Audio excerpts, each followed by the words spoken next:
Video, I'm going to demonstrate how to install Tenable Security Center. Tenable Security Center can be installed on Red Hat, Oracle Linux 8, and CentOS 7. For the demonstration today, I'm going to be utilizing CentOS 7. To get started, you want to review the installation documentation for Security Center to make sure that your server meets the recommended requirements. We'll also be going through a sample install of Security Center to walk you through the installation wizard. To get started, I highly recommend installing Nessus first, as during the installation wizard, it does ask you for a Nessus scanner. However, it's not required. You will also need to know the host name of the server where Security Center will be installed on, as a license is tied to the host name. You will also need to make sure, although not required, that Security Center can reach the internet for public plugin downloads. We do have the ability to install Security Center on an air-gapped environment without an internet connection. But for today's video, we will be utilizing internet connectivity. You can get your host name and your license key from the Tenable community under My Products. We want to validate that the host name is correct. SSH into the server and just run hostname. We now see that the hostname for the server is edu-sc.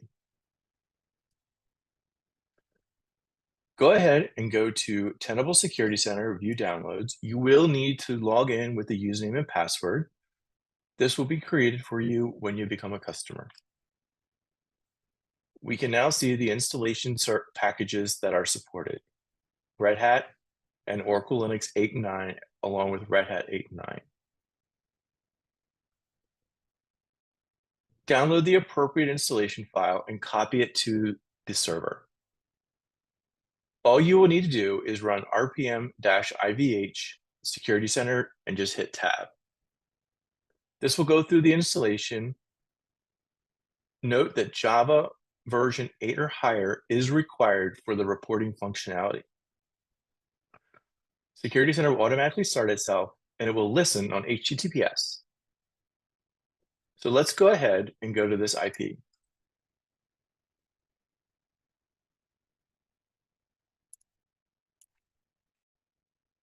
As you can now see, we are entering the quick setup guide. Let's go and let's browse for the license file.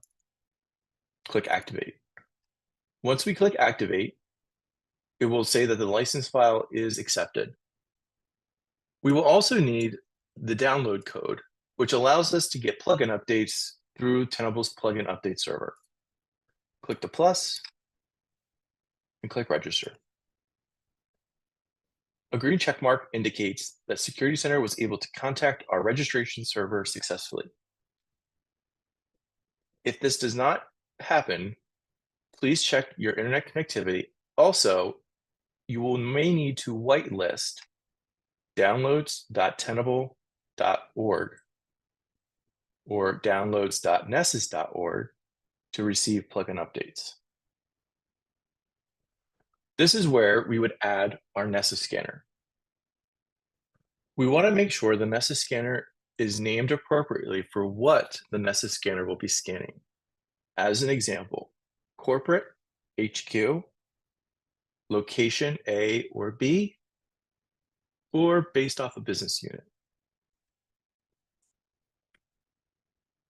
We will need to know the IP or host name of the Nessus scanner. In another video, we will cover how to link Nessus and Security Center together. 8834 is filled in by automatically. We can do verify hostname or user proxy, and then the username and password. Note that if you do not have a Nessus scanner set up, you can always come back and do this later. You can always fill in fake data to allow to go to the next step. The repository is a logical organization of data within Security Center. Consider it a physical bucket of your data. This will allow all your data to be organized logically within Security Center.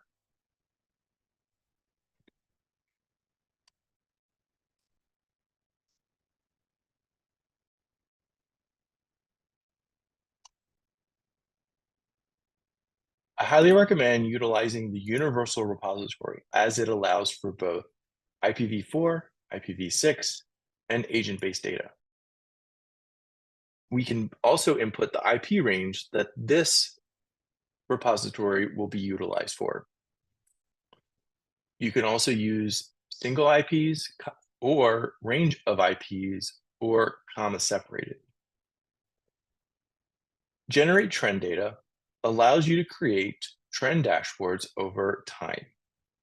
Note that the more days in trending, the larger the disk space required to store this data on your server. Your organization is your company information. If your company requires password expiration for the organization, you can toggle. The scoring system always defaults to V2. However, if your company requires V2 or V3, you can select either or. LDAP is utilized for asset collection, but also you can utilize using users to link to your LDAP server to control password management. If you don't have this information handy, you can skip it. In Security Center, you have separation of duties. You have a security manager and an administrator. Your security manager is used for day-to-day operations, scanning, reporting, dashboard, asset management, etc.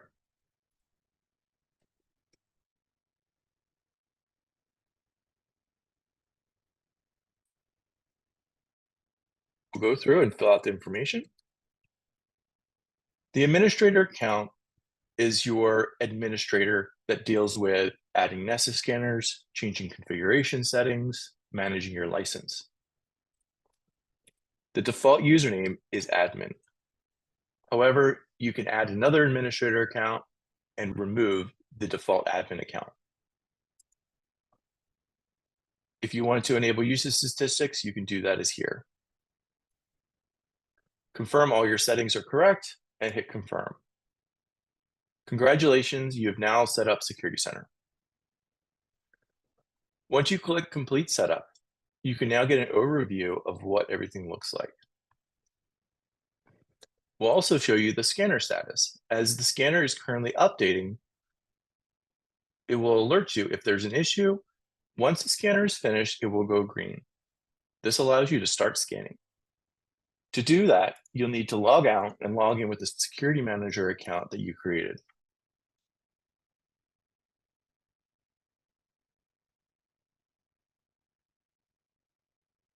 We are now greeted with the default dashboard.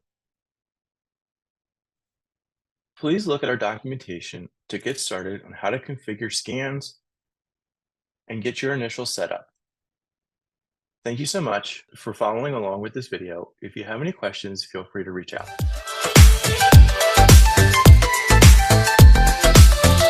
In this video, I'm going to demonstrate how to install and link Nessus to Tenable Security Center.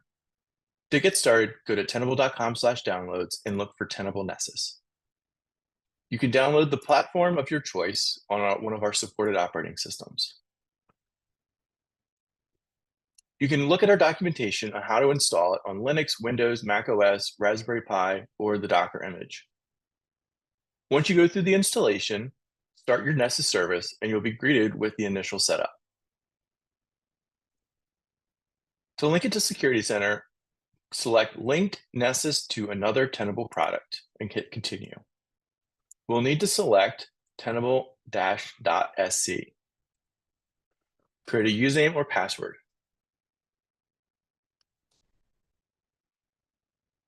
You will then be dropped into the wizard screen and it will finish the setup. Now what you need to do is you need to note the username or the host name of the system and the username and password and log into Security Center as admin. As you can see, I already have logged in as administrator on my Security Center console. We need to go to Resources and Nessus Scanners, and then click Add Nessus Scanner. Since I already have a Nessus scanner responsible for scanning Corp, I want to give this a name of Location. put the host name in, along with the username and password that I set up. We'll also need to make sure that it's in the correct Security Center zone. If this is a scanner that can be agent capable, select agent capable and use the API keys. As this is just a normal Nessus scanner, we don't need to worry about agent capable, and hit submit. We'll now see that it's updating status, and we'll go through updating plugins and then complete. Once it's complete and a green status is given, we are now able to utilize it for scanning within Security Center. Thank you so much for following along. In this video, we're going to go over a high-level architecture review of Security Center and the requirements to get started on Security Center. At a high level, Tenable Security Center is a console that manages your scanners, reporting, and management. Tenable Security Center normally resides in your SOC. You then deploy the Tenable Nessus scanners to your various networks. We recommend getting the scanners as close to the targets as possible so they don't traverse a NAT, firewall, load balancer. With Tenable Security Center, you could deploy as many Nessus scanners as you need. The only requirement is that Tenable Security Center needs inbound access to those scanners. The ports can be configured per requirements, or default is 8834. Tenable Nessus goes out and does the assessments and reports back to Security Center with those results. This allows you to keep your management simple within one management UI. Tenable Security Center is also divided in what we call organizations. Organizations can have access to one or more repositories to store the scanned data. As an example, you can have multiple business units. This will allow you to keep the data physically separate within a Tenable Security Center. You may have requirements where certain users or certain organizations cannot see other organizations' data. Or maybe you have a parent organization that can see all data. You can also configure various roles or RBAC to allow users within organizations to only see certain data. The requirements to install Tenable Security Center as followed. We support a virtual Tenable core appliance, which can be installed VMware, Hyper-V, or cloud-based. The hardware requirements are listed in the documentation as shown on screen. We will also put a link to the description below. As you can see, the hardware is based off the number of active IPs that are required. If you have any questions, please ask your pre-sales engineer or your professional services representative for clarifying numbers. If you decide to install Tenable Security Center, the difference between the Tenable Core and other platforms is that the Tenable Core is a self-contained operating system that has been customized by Tenable. This provides you with the optimal use of Security Center. We also update the OS itself, allowing you to work on other things rather than dealing with an updated operating system. It is also pre-hardened via CIS benchmarks. Again, the deployment is going to be determined based off your internal requirements. This video will cover measuring scan success. The goal is to ensure all discovered assets have been scanned and to identify assets that do not have scan data associated with them. There are multiple ways to do this, and we will start with the simplest method, which utilizes asset lists. In Tenable.sc, there is an asset list called Passive Systems with No Scanning. If you do not see this asset list, simply add it by clicking the Add button and searching for it.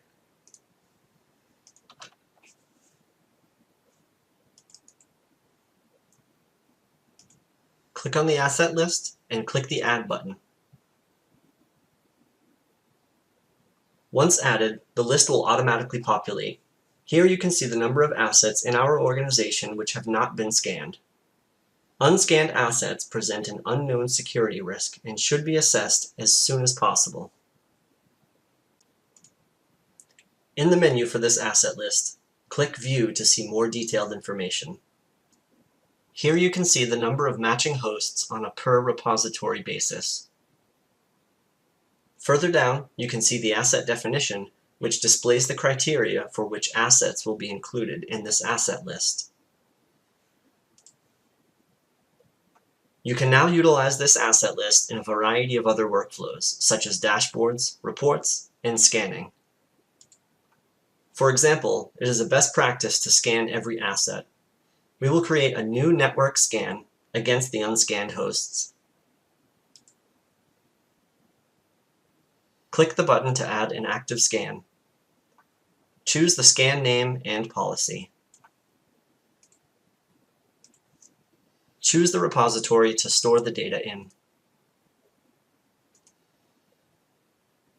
In the Targets section, choose the asset list for passive systems with no scanning. Click Submit to save your scan. Launching your scan against these assets will provide important vulnerability data for these discovered assets. In this video, I'll discuss how to create reports from templates in Tenable.sc. There are a few pre-built reports that can automatically populate with each user. In addition, Tenable provides several report templates within Tenable.sc. These templates are updated and added to regularly via the feed. Similar to dashboard templates, they are categorized by type. You can also easily search for templates. For example, if I want to know which reports will provide information on my malware-related vulnerabilities, I just type that term in, and then press Enter. Some reports can also be identified from a search by terms used in tags. Here, you can read a brief description of the report, as well as identify which sensors, products, and data types are required for the report to work more effectively. Let's look at the Malware Indicator report. This only requires data from a Nessus scanner. To add the report, simply click anywhere on the tile. Once you select the report template, you are given a further option to focus the report. By default, all systems are targeted. You can focus all elements of the report further on a specific asset list as well as optional repository, IP range or optional repository, or just a repository. I'll focus my report on Windows hosts that are in my active scans repository. Then update the title accordingly.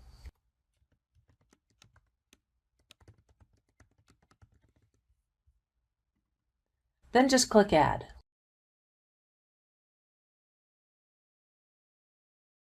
By default, the report is created with an on-demand schedule, meaning you would need to manually launch it. You can edit the report further from here.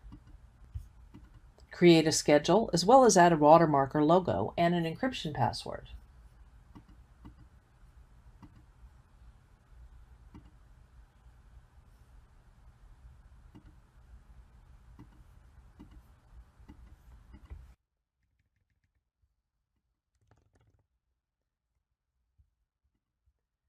You can also set the report up to automatically email or share the resulting PDF with other Tenable.sc users, or even outside email addresses.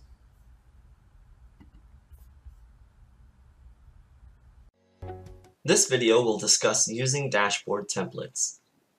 The dashboard capability of Tenable.sc makes it easy to view your security posture at a glance through a variety of dashboards focused on specific metrics or more broad vulnerability data.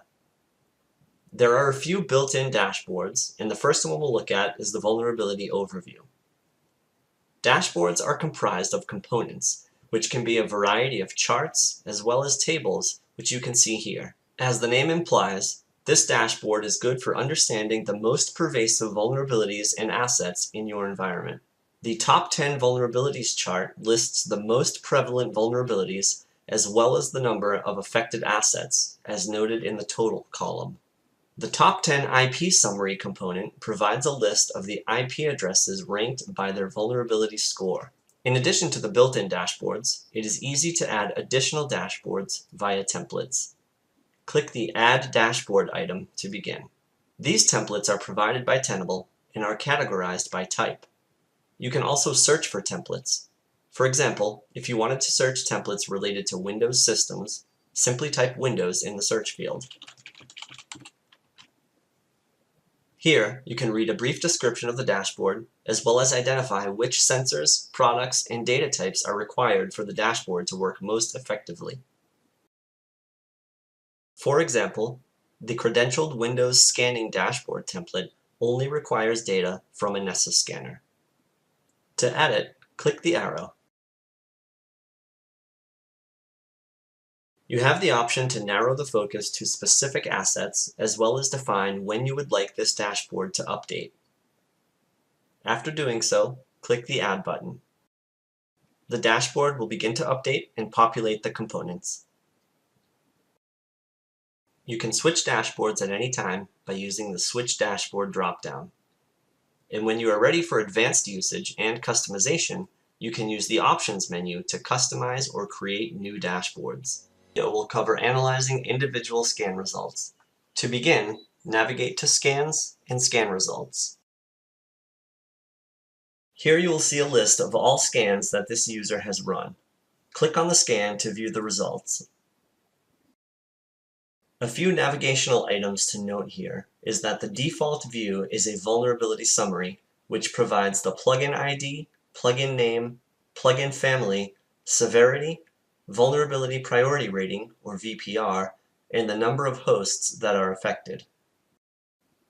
On the left side is the filtering pane, which you can open by clicking the arrow. Here you can add or remove filters to narrow your search results.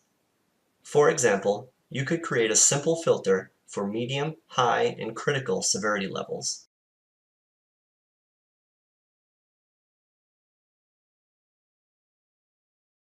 In addition to the filters, there are varieties of analysis tools that automatically slice the data into a meaningful view.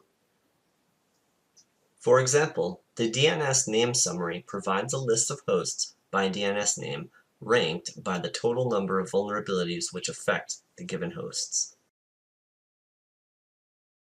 The IP summary tool provides a similar view but also includes a score column. It is important to note that the vulnerability score for an asset is computed by adding up the number of vulnerabilities at each severity level and multiplying it with the organization's severity score. It is also possible to drill down into the results by clicking on an item in the list. In this example, we can see a list of vulnerabilities affecting a given host. This gives us additional information, including the plugin name, the IP address, DNS name, MAC address, and the repository that the data is stored within.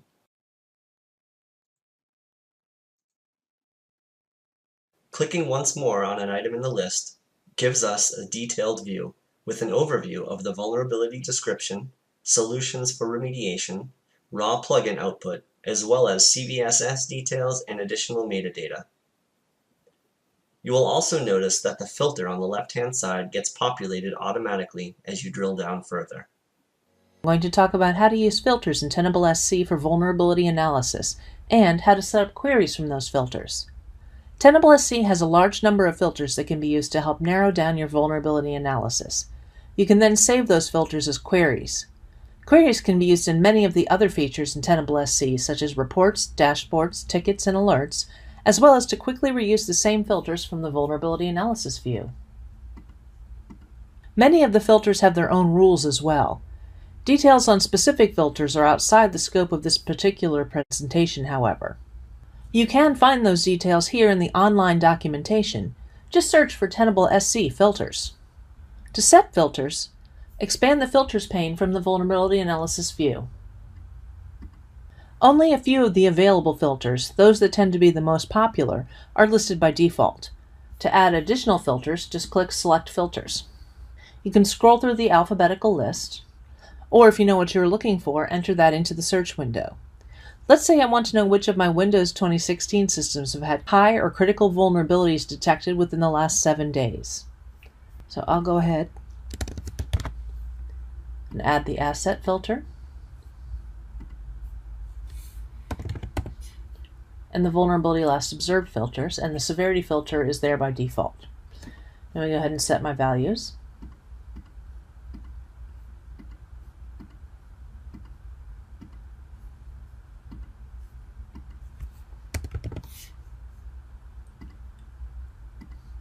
Once everything is set the way you want it, go ahead and click Apply All.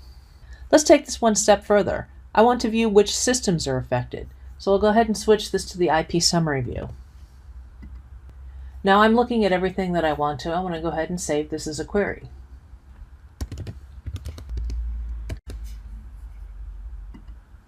Now all you have to do is click Load Query and it'll reload everything.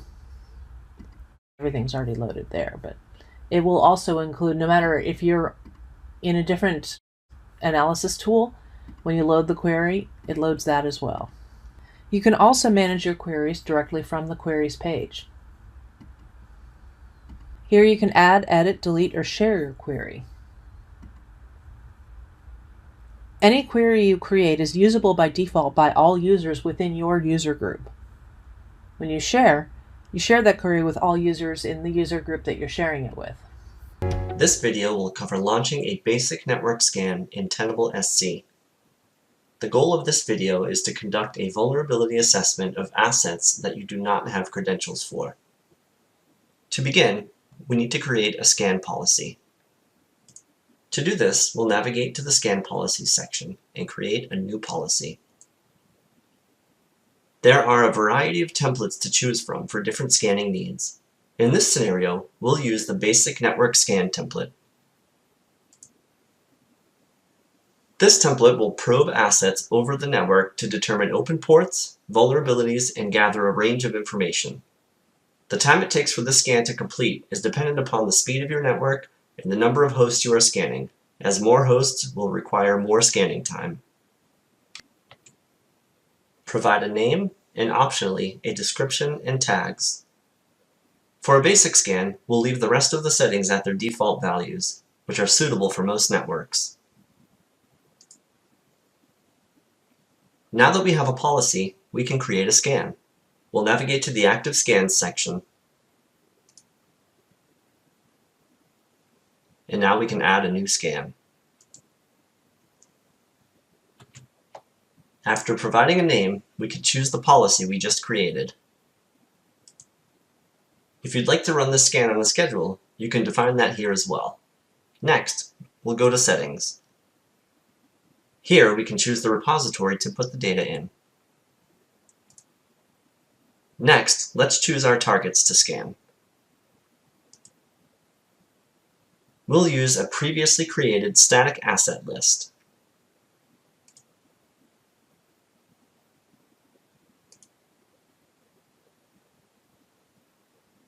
To launch it, click the Launch button.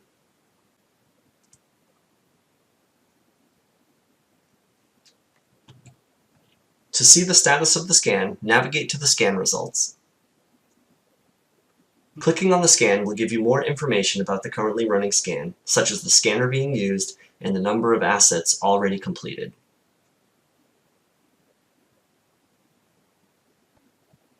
When the scan has finished, click on it to review the results. Categorizing assets with asset lists in Tenable.sc. The goal of this video is to map your organization's asset landscape to Tenable.sc for easier scanning, filtering, and reporting. To begin, we'll go to the Assets section. There are a variety of pre-built asset lists in Tenable.sc, including common ones for Linux and Windows operating systems. Let's walk through creating a new asset list. The Templates section allows you to browse through ready-made templates created by the Tenable research team. You may find a pre-existing asset list that meets your needs, which requires little to no modifications. You can search these pre-built templates using keywords that include operating systems, applications, device types, vulnerabilities, and more. You can also create custom asset lists. There are two main types, static and dynamic.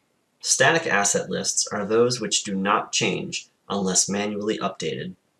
Dynamic asset lists use rules to automatically update the assets within them based upon a defined criteria. For example, you could define a dynamic asset list to automatically include all assets identified as Windows servers.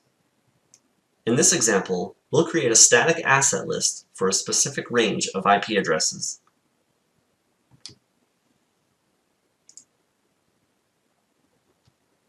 Provide a name and optionally a description and tag. In the IP addresses section, you can specify individual IPs or ranges. You can also import a list of IP addresses that you may have exported from another asset management tool or a spreadsheet.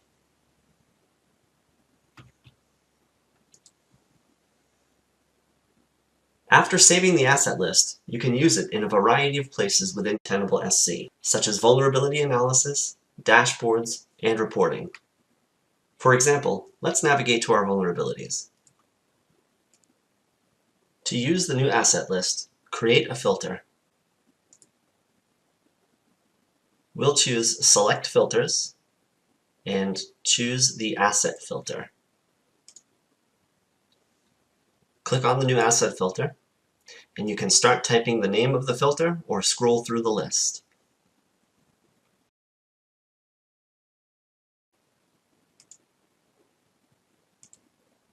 Click Apply All. Now we have filtered the vulnerability summary to only show vulnerabilities which affect systems in our asset list.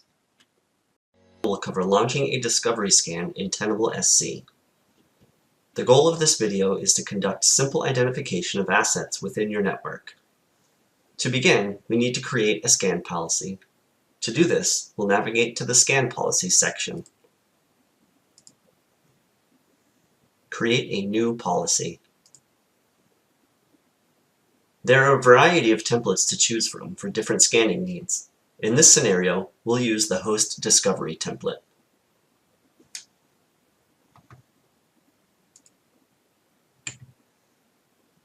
This template runs quickly as it simply identifies hosts which respond to ping-like requests. Of course, this will also be impacted by the number of hosts you are scanning, as more hosts will require more scanning time. Provide a name and optionally a description and tags. In the Discovery section, you should choose either Host Enumeration or OS Identification. Choosing OS identification will also try to gather operating system information in addition to simple host checking.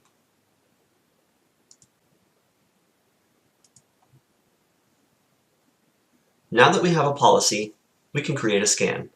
We'll navigate to the Active Scans section and add a new scan.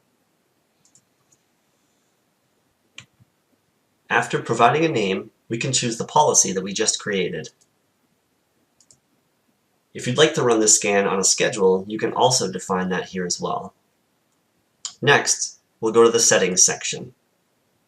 Here we'll choose a repository to put this data in. Next, we'll choose our targets to scan.